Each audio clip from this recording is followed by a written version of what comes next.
Hello friends. তো এই সময় আপনারা গরমের কি গাছ কিনবেন, যেটা ফুলও হতে পারে আবার পাতাবাহারও হতে পারে, ইনডোর প্ল্যান্ট একদম, যেগুলো একদম ঘরের মধ্যে রাখতে পারবেন বা একদম ছাওয়াযুক্ত জায়গায় রাখতে পারবেন। তো প্রথমেই যেই গাছটা দেখাবো ফুল শুদ্ধ গাছ, সেটা হচ্ছে এই হাইড্রেনজিয়া গাছ। এই হাইড্রেনজিয়া গাছ কিন্তু একদম রোদ সহ্য করতে পারে না। দেখুন ফুলকপির মতো ফুলগুলো হয়েছে, দারুণ দেখতে হয়, নীল বেগুনি এবং সাদা হয়। আমারটা প্রথমে সাদা হবে, তারপরে বেগুনি হয়ে যায়।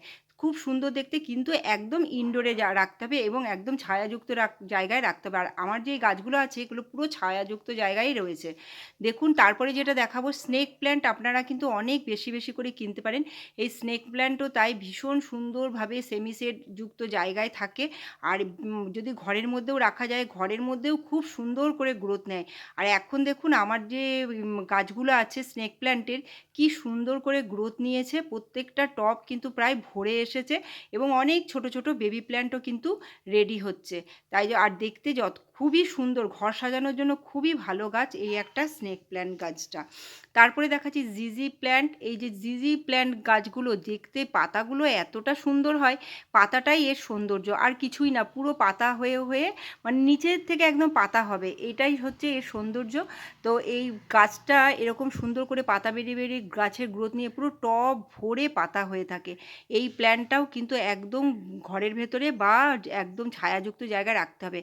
আর এই যে গাছটা, এই গাছটার কিন্তু আমি নাম জানি না, অনেকে বলে চায়না বট।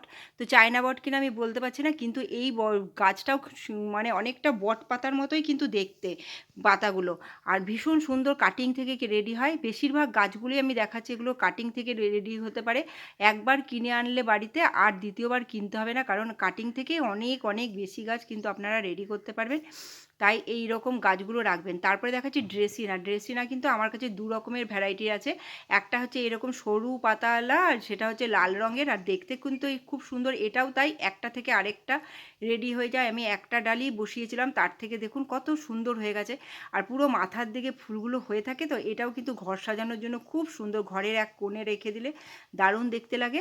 আরেকটা ভ্যারাইটি হচ্ছে এইটা, এটাও হচ্ছে ড্রেসিনা। এটা একটু লম্বা টাইপের হয়, পাতাগুলো অনেক বড় বড় হয়। তো আমরা কি করি, মাঝে মাঝে কেটে দিই, তো তাই জন্য এরকম ছোটোর মধ্যে সুন্দর হয়ে থাকে, দেখুন কাটিংয়ের মধ্যে কিন্তু হয়।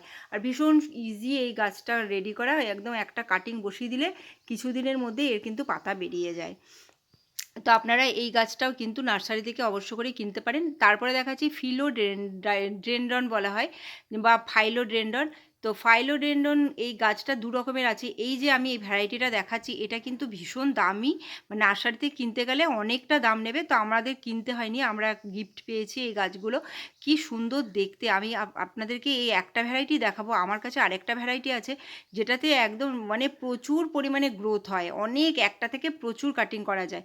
আর এই যেরকম ফাইলোডেনড্রনগুলো আপনারা কিনতে পারেন। তারপরে দেখাবো সিঙ্গোনিয়াম। তো অবশ্য করেই এই সময় সিঙ্গোনিয়াম গাছ পুরো ভরে থাকবে, মানে একটা যদি গাছ আপনার থাকে পুরো টব ভরে যাবে, যেটা আমার হয়েছে। দেখুন কত কত হয়ে গেছে। এবার আমি কি করব, এখান থেকে নিয়ে নিয়ে আমি আলাদা আলাদা জায়গায় সেপারেট করব। এইভাবে কিন্তু এই গাছগুলো এত সুন্দর করে গরমের দিনে গ্রোথ নেয়। অবশ্য করেই সিঙ্গোনিয়াম আপনারা রাখতে পারেন। তারপরে দেখাবো ডিফেনবেকিয়া। দেখুন ডিফেনবেকিয়ার পাতাগুলো এতটা সুন্দর, কি সুন্দর, মাঝখান সাইডগুলো সবুজ আর মাঝখানটা সাদা, দেখতে ভীষণ সুন্দর। আর মাঝখানটা এই গাছেরও কাটিং থেকে রেডি করা যায়, আপনারা একটা ডাল থেকে 3টে কাটিং রেডি করতে পারবেন। তো আপনাদেরকে আমি কতগুলো গাছ দেখালাম, যেইগুলো আপনারা কিন্তু এই সময় নার্সারি থেকে কিনতে পারেন। এই সময় অনেক অনেক নার্সারিতে ইনডোর প্ল্যান্ট পাওয়া যায়। আমার কাছেও আরও অনেক রকমের আছে, যদি আমি সবগুলো দেখাতে চাই তো ভিডিওটা বড় হয়ে যাবে। তাই জন্য আমি কী করলাম, ছোটোর মধ্যে কয়েকটা গাছ দেখালাম ভালো ভালো। তো আপনারা এগুলো কিনবেন। আর আপনাদের ভিডিওটা কেমন লাগলো, কোন গাছটা ভাল লাগলো, ফুলশুদ্ধ না পাতাবাহার, সেটা কমেন্টে জানাবেন। আর আমি এখানে ভিডিওটা শেষ করছি। Bye bye.